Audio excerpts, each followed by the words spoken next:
Salut la famille Vision Foot 360. Bienvenue dans ce nouveau journal du Mercato et de l'actualité foot. Comme toujours, on est là pour vous apporter les infos chaudes, les transferts qui font parler et les dossiers qui agitent le football européen et mondial. Si vous êtes nouveau ici, abonnez-vous maintenant. Activez la cloche pour ne rien manquer. Et pour les habitués, vous savez ce que c'est. On balance tout, on vous cache rien. C'est parti! On commence ce journal avec un club français qui va vivre un été extrêmement agité, Rennes. Le club breton a terminé 6e de Ligue 1 et disputera la Ligue Europa la saison prochaine. Ça, c'est la bonne nouvelle. Mais en coulisses, la situation financière est beaucoup moins rose. Entre la baisse des droits TV, des salaires élevés et un déficit d'exploitation qui serait estimé à 30 millions d'euros, la direction est sous pression. Le club devra absolument vendre cet été pour assainir ses finances. Et les objectifs sont clairs, récupérer entre 110 et 120 millions d'euros grâce aux ventes de joueurs. C'est colossal. Mais attention, tout le monde n'est pas à vendre. Le président René a confirmé que 3 joueurs sont considérés comme intransférables. Sans offre complètement délirante, ces éléments resteront au club.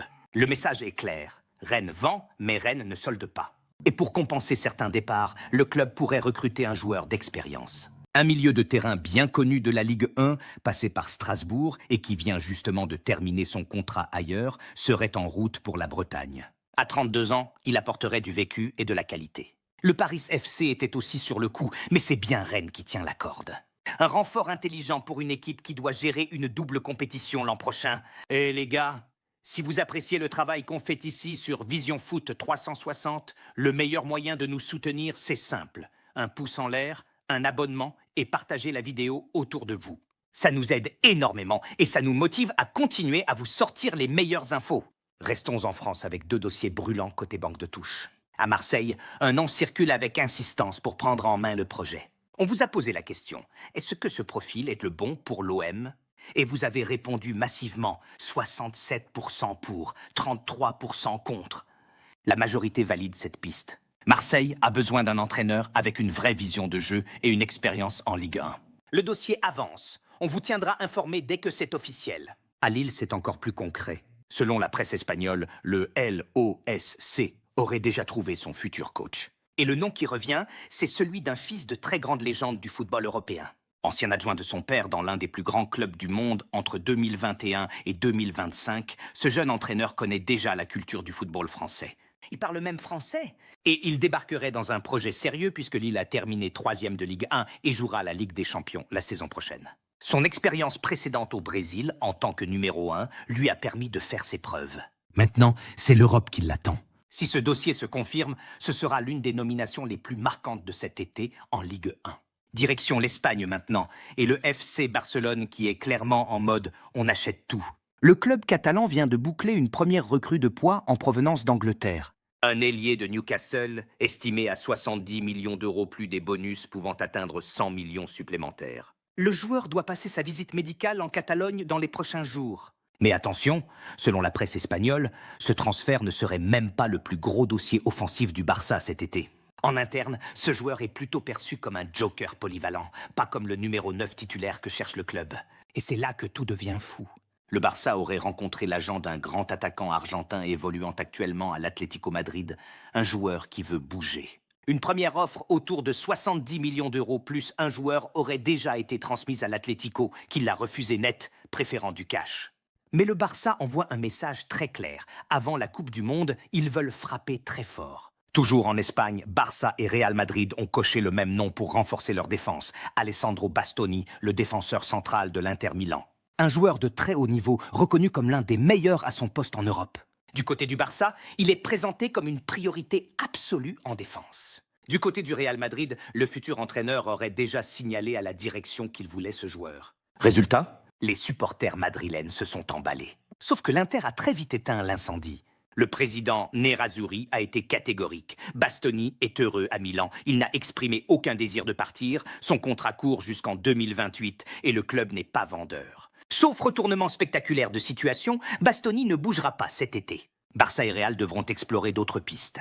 La famille Vision Foot 360, on est en train de construire quelque chose de solide ici. Chaque vue, chaque like, chaque commentaire nous aide à avancer.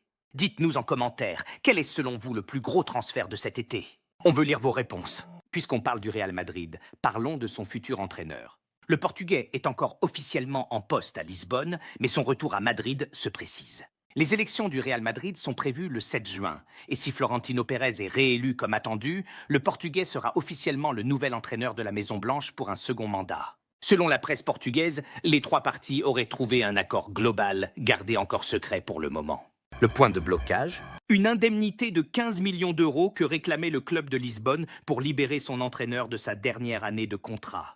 Au départ, Madrid rechignait à payer, mais la direction serait finalement prête à mettre la main à la poche pour boucler le dossier. De son côté, le club portugais aurait reçu des garanties sur son futur entraîneur, ce qui lui permet d'avancer sereinement. Ce retour serait historique et l'un des feuilletons les plus suivis de cet été. Direction l'Angleterre avec deux infos importantes. Manchester United retrouve le sourire. Sportivement d'abord, avec une 3e place en Premier League et un retour en Ligue des Champions, mais aussi financièrement. Les Red Devils s'apprêteraient à signer un contrat pluriannuel avec une société de paris sportifs pour sponsoriser leur tenue d'entraînement. Le deal rapporterait environ 23 millions d'euros par saison. Un montant record. Et c'est aussi stratégique. Dès la saison prochaine, les sociétés de jeux d'argent ne pourront plus figurer sur le devant des maillots en Premier League. Ces sponsors se tournent donc naturellement vers les tenues d'entraînement. Du côté de Chelsea, le cas d'un milieu argentin sous contrat jusqu'en 2032 fait parler. Avec une saison sans Coupe d'Europe en vue pour les Blues, des rumeurs l'envoyaient vers le Real Madrid ou Manchester City. Mais les Citizens ont rapidement démenti tout intérêt.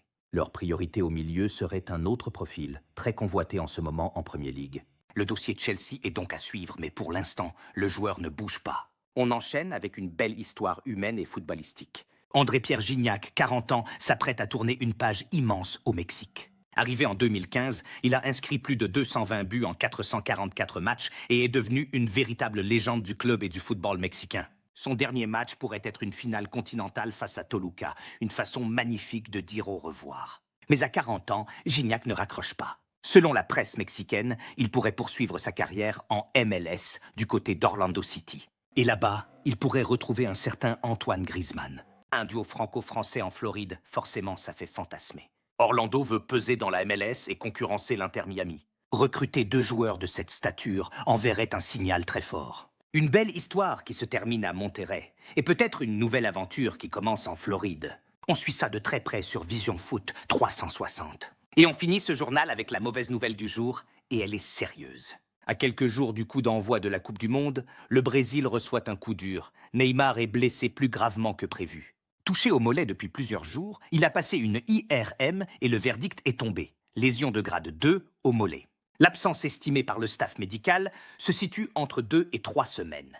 Concrètement, il va manquer les 2 matchs de préparation du Brésil et surtout, il serait très probablement absent pour le premier match du Brésil dans ce mondial face au Maroc. Pas encore forfait officiellement pour la compétition, Neymar lance désormais une course contre la montre.